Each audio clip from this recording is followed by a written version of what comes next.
Hello friends, let's see the erector spinae muscle. This erector spinae muscle is a large musculotendinous mass in the deep layer of the back.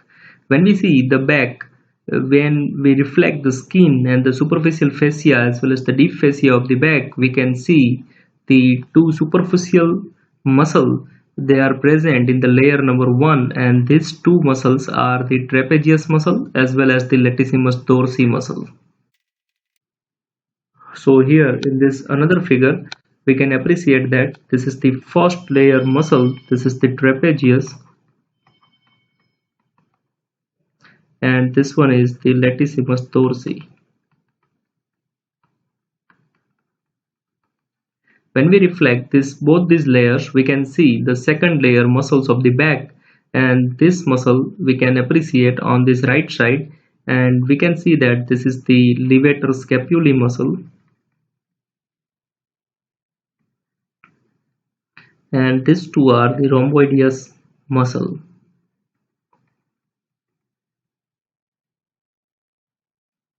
And just deep to the rhomboideus, we can also find the splenius group of muscle, which has two parts, splenius capitis and splenius cervicis. As the name suggests, splenius capitis, it is concerned with the skull bone, it is attached with the skull bone, and the splenius cervicis, it is attached with the cervical vertebrae. So here in this figure, we have seen the first two layers. This is the first layer muscle, or we can say superficial most layer 1 muscle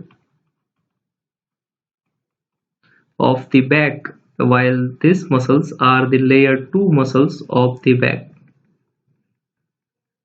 When we reflect both these layers, we can find the erector spinae muscle, and here in this figure we can appreciate this is the erector spinae muscle.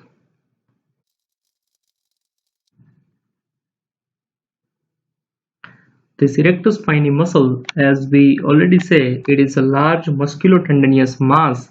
So it has three types of the fibers. Considering from medial to lateral side, these are the spinalis, longissimus, and iliocostalis muscle.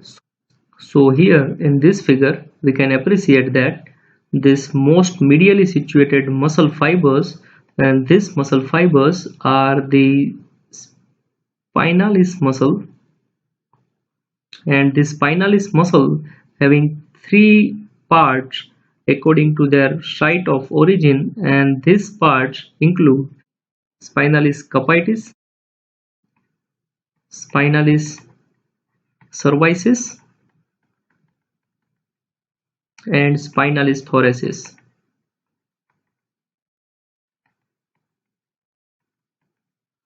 According to their name, they are having the attachment with the different parts of the bones of the back.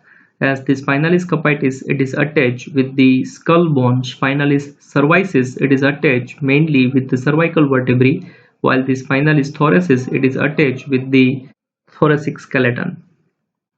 When we see just lateral to the spinalis muscle, we can appreciate this group of muscle, and this large group of muscle which is called as the longissimus muscle, and this longissimus muscle, it also having three types of the fibers according to their origin, and these muscles are the longissimus capitis,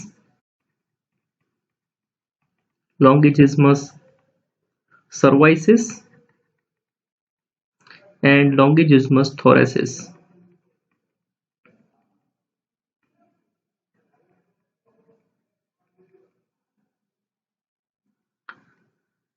So this longissimus group of the muscles, they are the intermediate group of muscle.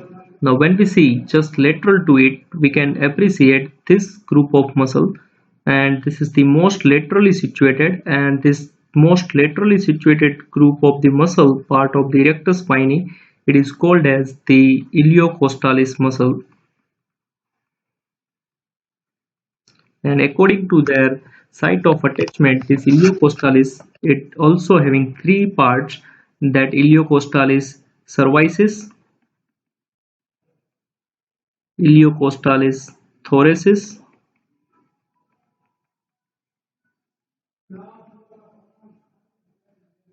and iliocostalis lumborum.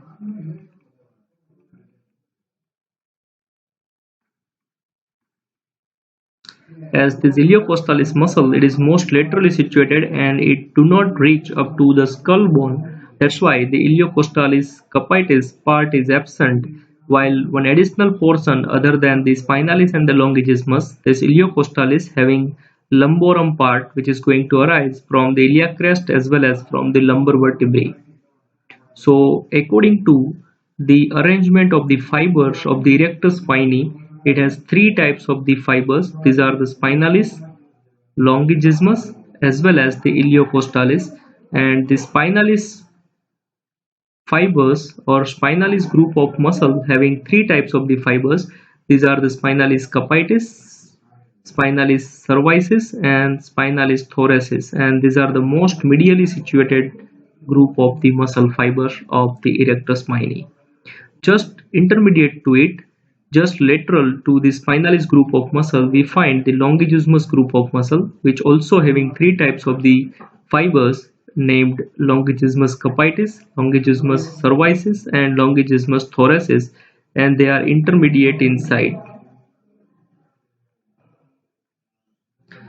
And most laterally situated erector spinae group of muscle that includes the iliocostalis group of muscles, and it also having three types of the fibers, and these are the iliocostalis cervicis, iliocostalis thoracis as well as the iliocostalis lumborum, and these are most laterally situated group of the erector spinae muscle.